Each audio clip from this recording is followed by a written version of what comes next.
merci beaucoup tey dañ ñëwoon seet si leen. ci ndigal suñu kilifa Ababacar Sadikh Bèye.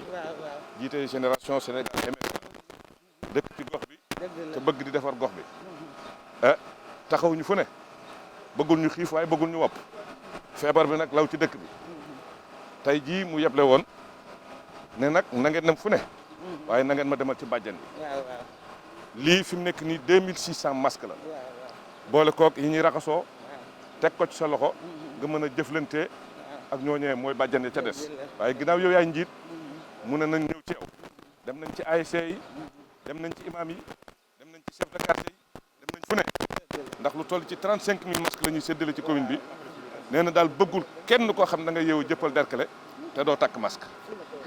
nous sommes très satisfaits parce que ba mu fi duggee ba tey mi ngi def lu baax daal vraiment kontaan nañu te mbas mi lu ñu ko fi jëleel moom la ñuy ñaan yàlla yal nañu yàlla jaarale ci lii mu dàq ba faw vraiment bàyyiwuñu benn yoon toujours mu ngi ci ñun ñu ngi kontaan di ko ñaanal yàlla yal na ko yàlla defal jàmm mbas mi moom yal na ko fi yàlla jëlee loolu rek la ñuy ñaan yàlla na dellu fu mu jóge woon ci ay mbokkam waaw yal na fi jóg.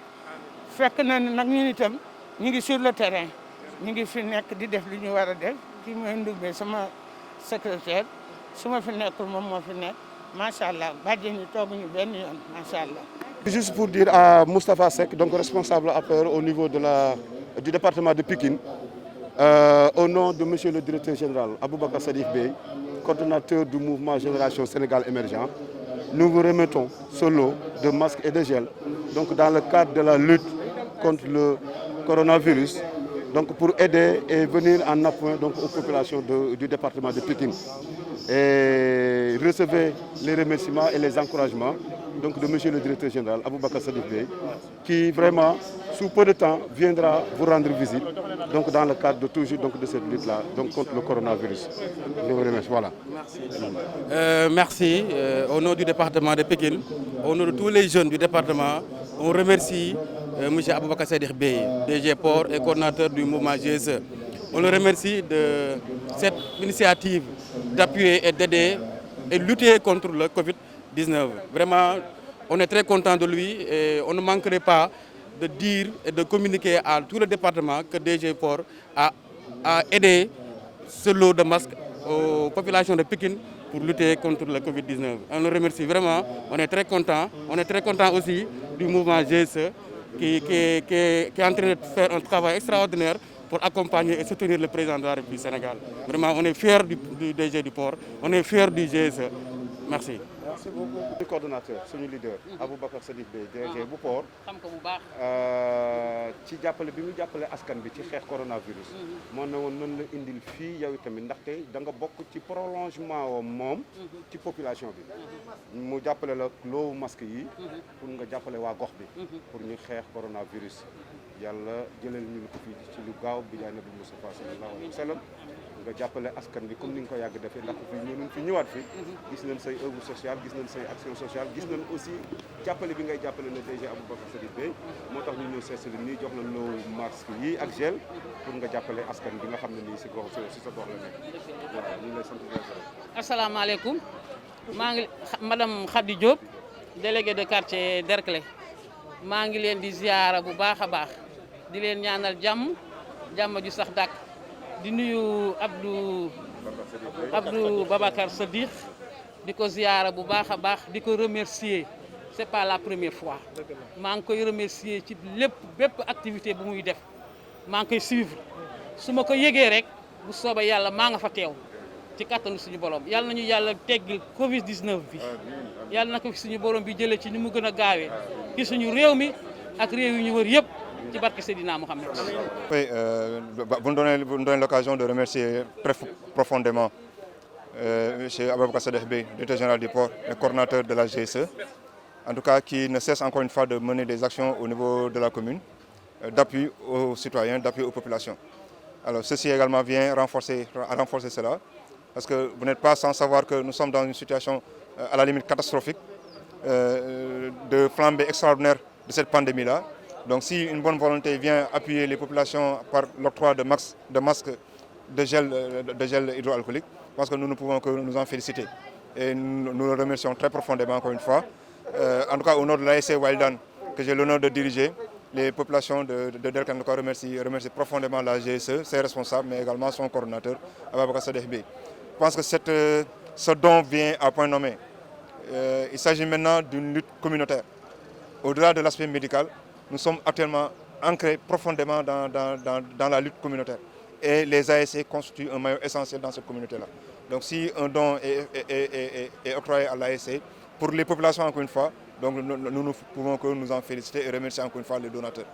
ñun dañoo fekk rebondir ci appelu bi nga xamante ne président moo ko def léegi fii nag ci suñu niveau dañuy toog xam ne jëppal ak bërgi ba benn lañu boo xëyee jëppal rek da ngay ne jëppal tout court ñu ne nag léegi ñun jeune dañuy woote ñu xool carrément dañuy xeex li nga xamante ne jàngoro bi nga xamante ne moo daanu fii léegi jàngoro ne ni koy xeexee dañuy xool ki nga xamante ne njiit bi nga xamante ne mi ngi suñu gox ñu koy woowee le DG mooy Aboubacar Sadikh Bèye ñu woo ko wax dëgg yàlla ñu ne ko carrément ñun dañoo bëgg a commencé def ay don de masque vu que léegi xeex bi nga xamante ne mi ngi métti ñun te ñun yàlla may ñu comme bi nga xamante ne war nañ mën a face ak danger bi mënuñu carrément léegi dinaa leen jàppale ci ay don de masque moo taxoon tey moo waral tey teewaay bi nga xamante ne mooy waa GSE teewoon fi ànd ak ñun yi nga xamante ne dañuy porter suñu projet par rapport ak xeex li nga xamante ne mooy jàngoro bi.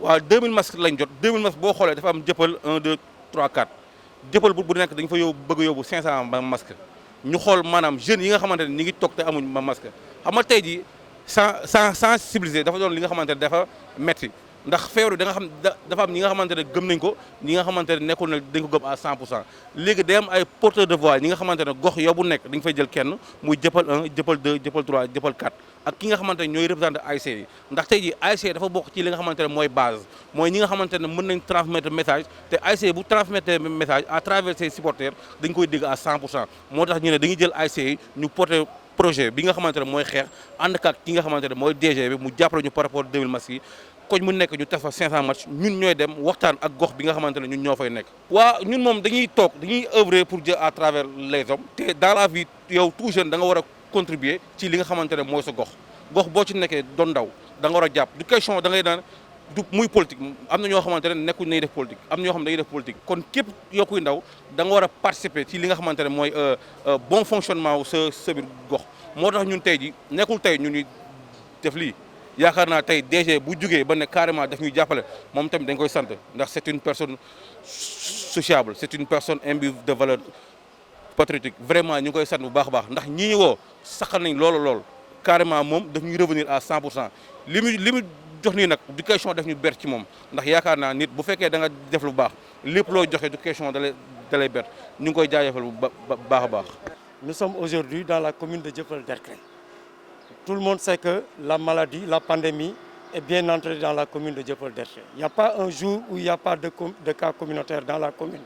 C'est pourquoi le DG du port, M. Bèye, nous a demandé de diligenter la distribution très rapide de masques et de gel au niveau de la commune de Dieuppeul-Derklé. En ce moment, nous avons un stock de 35 000 masques chirurgicaux que nous sommes en train de distribuer depuis ce matin.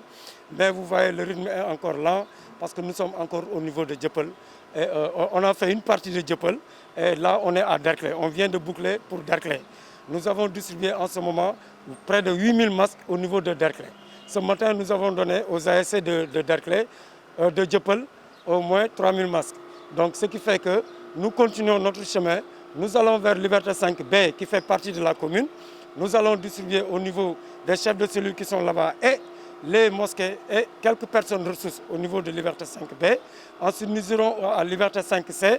Nous allons donner à des responsables politiques qui sont là-bas, à des jeunes chefs de cellules de la GSE et bien entendu des personnes ressources. Ensuite, nous dirigerons encore vers Dieuppeul, où nous avons beaucoup de cellules, au moins 9 chefs de cellules. Nous allons les pourvoir en masques et en gel et des affiches de sensibilisation. Ensuite, nous irons à Liberté 3, qui fait partie aussi de la commune. Donc nous irons là-bas, nous allons donner à nos chefs de cellules, aux imams et aux délégués de quartier, à des personnes ressources et à des mouvements qui sont là-bas. Donc nous avons ce que nous appelons la GSE mariale, qui s'occupe de toute la communauté chrétienne avec les cellules de base des chrétiens Donc nous allons leur remettre un lot de 1500 masques que nous allons mettre à la disposition de la communauté chrétienne de Dieuppeul-Derklé. Depuis le début, nous sommes engagés à faire des actions dans la commune. Tout le monde a vu que le premier magistrat de la ville, de la commune de Dieuppeul-Derklé, a été le premier à être servi. Le DG Bey lui-même, il s'est déplacé pour aller voir le maire de la commune, qui est le premier magistrat. Donc il lui a remis un lot important de produits préventifs. Et nous sommes retournés encore pour donner du riz. Voilà, on a aussi donné du riz dans toute la commune pour aider un peu. Voilà, maintenant qu'il y a une recrudescence de cette pandémie, le DG nous a diligenté encore d'aller très vite remettre les dos de masques, d'autant plus que la loi exige que les gens portent masque. sant yàlla di nuyu ñëpp di bég lool di kontaan lool mooy la ma la waxoon toujours rek ci Aboubacar Sadikh Bèye mësta teggi loxoom ci commune bi ah bëggul nu xiif waaye bëggul nu wopp ndax daal ci firndeel daal ba mu tàmbalee feebar bi ba léegi loxoom mi ngi ci commune bi comme suma waa ji ni mu ko waxee noonu rek la demee fu ci nekk dugg nañ fa bu dee ci côté dund la jàppale na toutes les populations wax dëgg yàlla lieu de culte yi amul fenn fuñ ci bàyyi booboog léegi nag ñu yaakaar ne yëf yi dina tane ñu gis ne rek affaire bi dafa mel ni luy xaw a gën a yokk ah mu ne nag jug leen sama commune bi wax dëgg yàlla bu ma sañoon daal ngeen jàpp ci ba dootuma fi dégg dara ah léegi nag masques yeeg gel yëpp lu toll ci 35000 masques yooyu la ñuy distribuer ci commune bi ci suba ba léegi ñu ngi ci ASC yi lieu de culture comme ni nga ko waxee bàyyiwuñu église yi bàyyiwuñu jumaa yi bàyyiwuñu fenn ci bàjjenu gox yi lañ jógee léegi donc fi mu nekk daal